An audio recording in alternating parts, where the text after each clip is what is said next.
Hi guys, welcome back to my channel. This is Elena. On today's video, I'm going to be talking about mental health and just well-being overall. It was something that was voted on my Instagram poll because I started off asking a question. This is 2026, like what content would you guys like to see from me this year? And someone said Adulting 101, and that topic is very big. Like there's so much subtopics that can be said underneath that, and so I was like, okay, I'm gonna throw a poll out on my Instagram and see what's the most voted on. And so I put like three or four different types of topics. And this one started out as number one, and then it started out going to second place, which was mental health and well-being. The first one is finance and intro to investing. So I'll probably make that as my next video that's upcoming. But for this one, I was kind of excited to do it, and honestly, this is my third take of the video, to be frank. The first one got totally deleted because I ran out of storage midway, and so half the video was gone, just like that. And then the second video I recorded, and then I was looking back on it and I was like, there's a lot of fluff. I feel like I could do it better. And so this is my third time. And so third time's the charm. And so for today's topic, I'm going to talk to you a little bit about my experience of mental health and well-being, how that could relate to you, a little bit about how this relates to phone uses and social media, and I'll probably try to end it on what are some things that you could do to better your mental health based off my experiences. So it may or may not apply to you, but this is how it's gone for me. So for my mental health journey, I would say that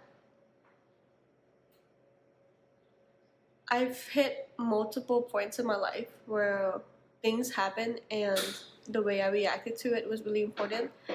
My mental health, I would say when I had mental health issue was really, the peak of it was probably in high school, because a lot of things were happening, a lot of transitions, and the early 20s as well was really hard for me, because those are the times where most people are in different transition modes, such as going to college, moving out, getting their first job, or whatever it is. And so a lot of the big momentums peaks are in those moments, and I didn't really seek help like therapy or using those type of things. I initially myself thought like I don't need it, I'll be fine.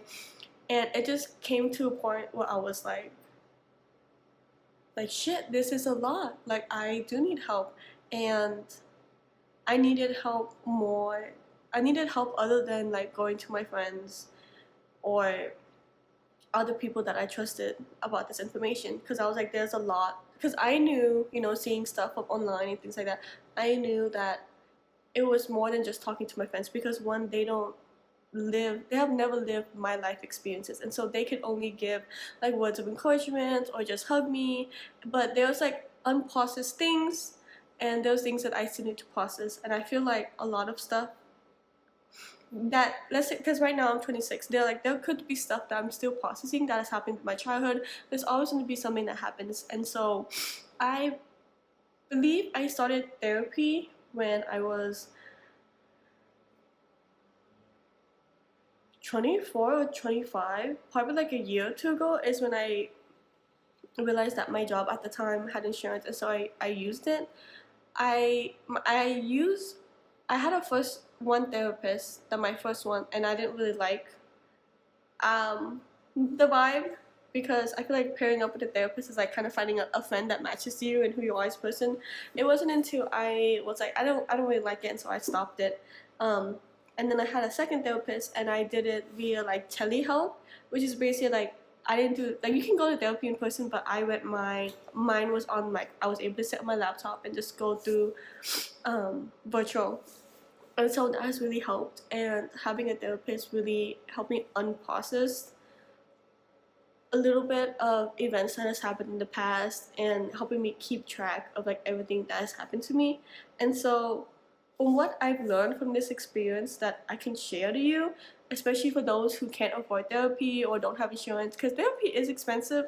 And also, like, even when I had insurance, for me it was like $40 an hour, but without insurance it was costing like 100 something for an hour, which is a lot, knowing how much we get paid in inflation. And so this is everything that I learned that has helped me, that I'm still carrying with me till today, because I'm not in therapy anymore at the moment, but doesn't mean I won't be again in the future. It's just I had to change insurance and so much transitions that I wasn't able to do it this year.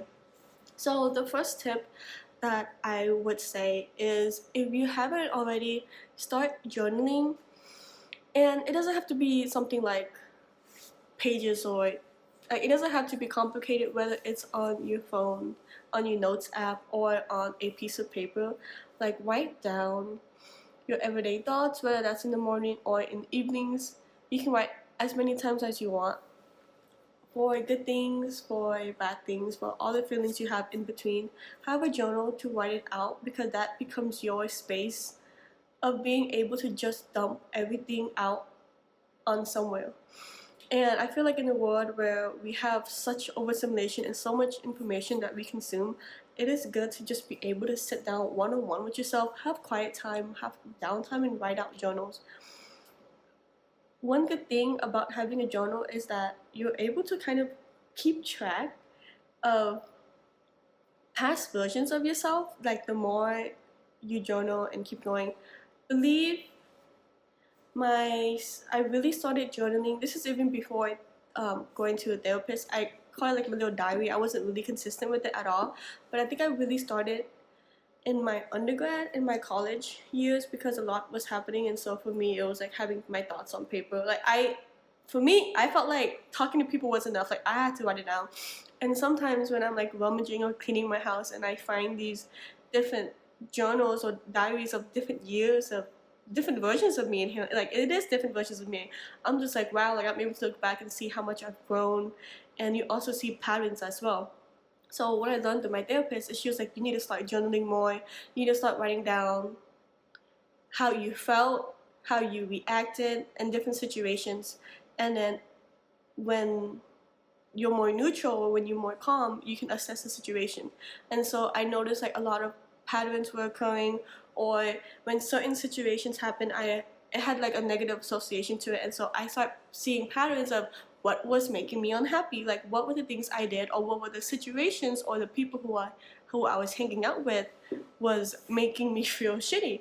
And so that helped me kind of make changeable actions, to be like, okay, like, I don't want this in my life anymore, or I want to stop hanging out with this person, or they're not good for me, or this is not serving me anymore. And I there's a track record of it too. And so that's a good thing. And don't know if anyone can relate to this, but boundaries is such a big thing.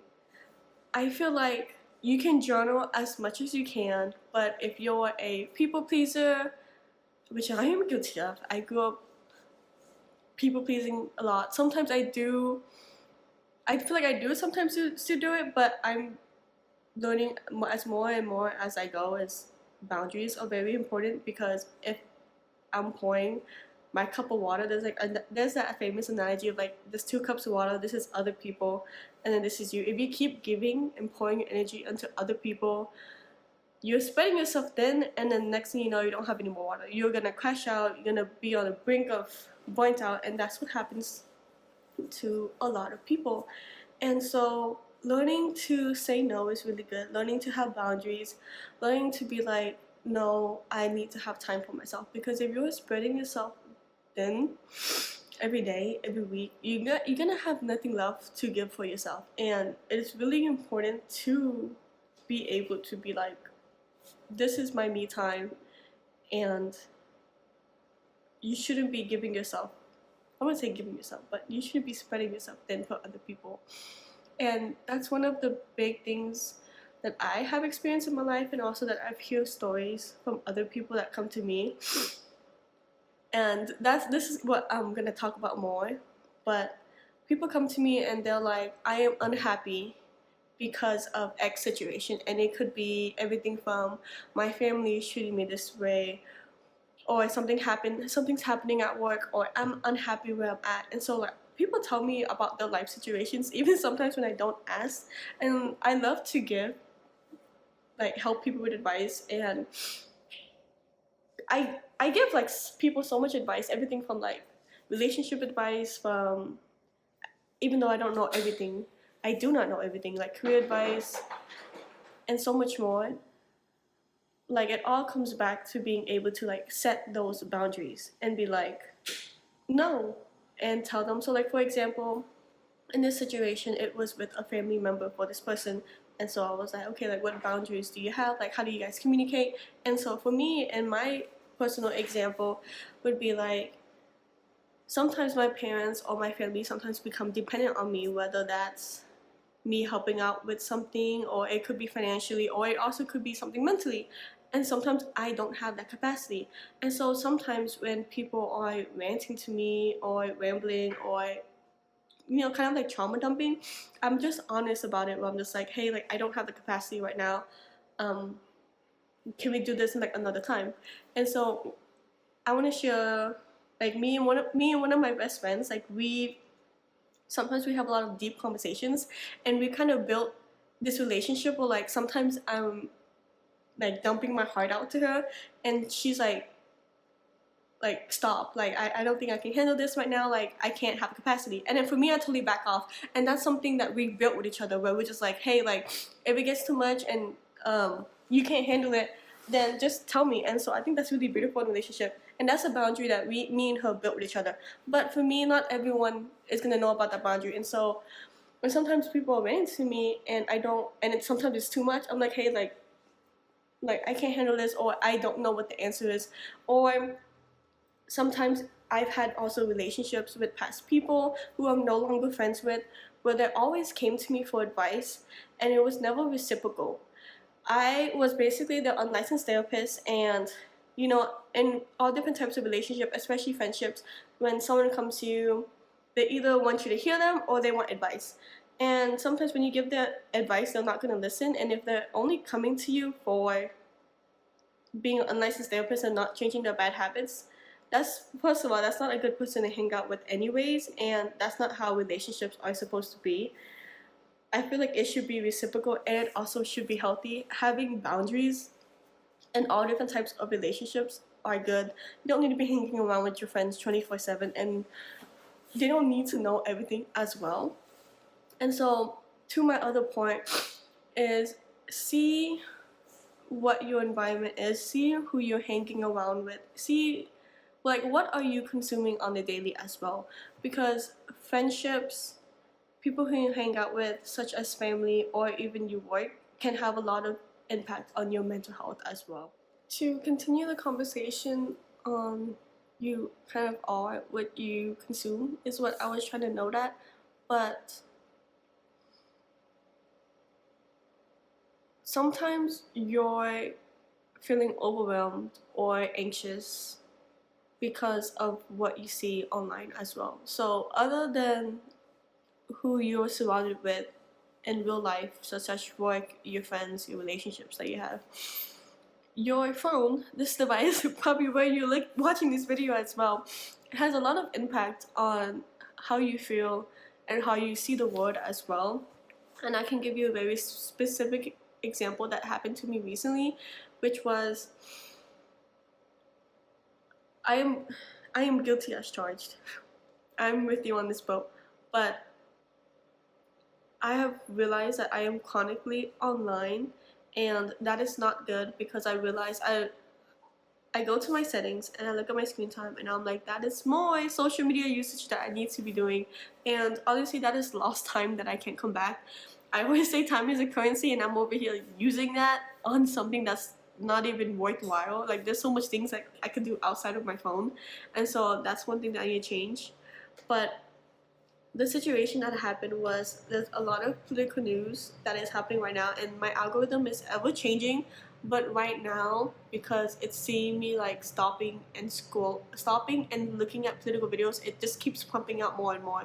And that's the one thing about phone apps is you don't even have to like the video, you don't even have to share it, you don't even have to comment. Like, they know what you may want to watch, and so they're gonna keep feeding you that content because they know you're gonna stay on. And so I was seeing a lot of political, a lot of wars, a lot of things that was very disheartening and very sad, and like it was messed up. But the thing is, like, it was nothing that I could control. It was out of my scope, and it's like geopolitical issues that even though I had my 2 cents on it, it's like there's nothing, unfortunately, that I could do to change it. And me just consuming content and scrolling, just seeing different like people's opinions about it, and it didn't make me feel good, is what I'm trying to say. Like, I realized I was later on that day, like, even though I was off of my phone, I was like, hey, I'm feeling a little bit more anxious than usual. And I remember trying to remove this habit as well, but like having my phone next to me at night because I was consuming content, and I was like feeling anxious, and I was like what the heck, like, is it because of my sleep? It could be my sleep. Is it because of like me on my phone, which is probably a good one. And I was like, okay, like, and then I tried a different day where like I was like, if I see that content, I just like get off my phone, I just take off the app. And I realized that I felt a little bit better. And if that's the one thing about like you are what you consume saying, because if you're constantly surrounding yourself with those news, you're gonna feel like a sense of hopelessness, a sense of like shit, like everything's going to shit. And while I truly like feel like it does, like right now, like I feel like, and which is gonna happen to every generation on every different timeline, but a lot of things are going out of our control. Geopolitical issues, things happening in the country, things happening on different platforms that we cannot control. And so I feel like it's good to be mindful of our screen time and to be mindful of what we're consuming, because for most of us out there, our lives are not as chaotic as it seems online. And so being able to be like, hey, like, this is not good for me if I'm consuming this all day. Take a break and like journal, read, whatever you do. I don't know how you spend your time. Like, go work out. Like, have a system in place every day where you're not dependent on your phone, and it's not like a part-time thing that's glued to you as always. And so those are kind of all the tips that I would say are good to kind of incorporate in your day-to-day life if you're thinking about improving your mental health and well-being, is being self-aware of who you are as a person is the first step, by journaling, by keeping track of your daily habits, and really taking time to sit with yourself and with your feelings, even though it can be very, very, very uncomfortable. Because I used to be that person that when I had feelings or get emotional or know that there's something that I have to process, I used to work through it. I used to be a workaholic. I remember, and this is not too long ago, mind you, like something like low-key traumatic happened to me. Like, someone had passed away, and I cried. Like, I was literally crying. I told like no one about it, how I felt, literally. And I just clocked into work and I worked. And then I would go out. Like, I was filling my time to keep myself busy. Like, I tried to like push it aside and was like, it's out of sight, out of mind. And the thing is, I was avoiding it. I was avoiding the problem, not the problem, but I was avoiding feeling and grieving and being able to like go through the human emotions of feeling it. Like, I was trying to block it out. And that's not the first time that I did that. When I was younger, I remember I used to kind of like things would happen at home, and I would go to school and pretend that everything was all right, because I didn't want to show people like my feelings. I didn't want people to know that like I had like a lot of shit was happening at home, you know, like I was trying to like almost keep like a double, I don't want to say double life, but like how I acted at school was very different from like my lived reality. And so I think that's how I don't know, I'll call it a habit again, but I think that's how I grew that habit of just like avoiding stuff and like running away when things get hard, or just like trying to shut it down by like filling it with other stuff. But that doesn't help you at all. It will creep back up to you later out, whether that's having a big mental crash out, burning yourself out, like it's gonna show up one way or another. And so being able to sit with your feelings is really, really important. And I feel like that's all the advice that I can give you. So, because I could keep rambling on, but I feel like those are the main points. Don't forget to take care of yourself, journal, remember who's around you, what you do, you are what you consume, and also if you're starting out like your mental health and well-being journey and you've never been to therapy before, you know, there's a lot of different things online where like your childhood affects this XYZ, and while it's really good to look at those content online, I would also advise you to also read books as well. Like read books and everything from like your parents, how you grew up, different types of attachment, like look up, you know, like different terminology like limerence, like kind of like a deep dive of psychology into your brain. Because like reading books, not all of it, I'm gonna give a disclaimer too, but not all of it has as much bias to it as people with social media as well, because sometimes they can give you relationship advice and they're coming from a place of like, this is my lived experience, so this is what you should do. And sometimes reading a book kind of takes away that bias. And I've also learned a couple things by reading like literally just like free PDFs online and books that I have on my bookshelf about like family matters or how I grew up and how that really affects me as a person.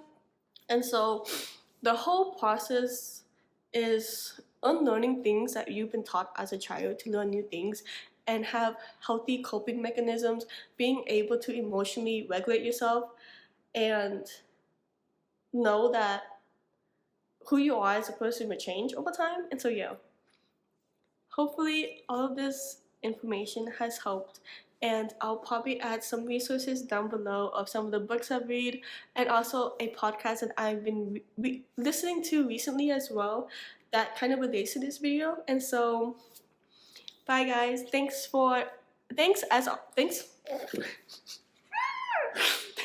gonna keep that shit in. But thanks for watching my video, and I really appreciate everyone that's been watching my content, and Happy New Year's as well. I hope you have a good day or night. Peace out.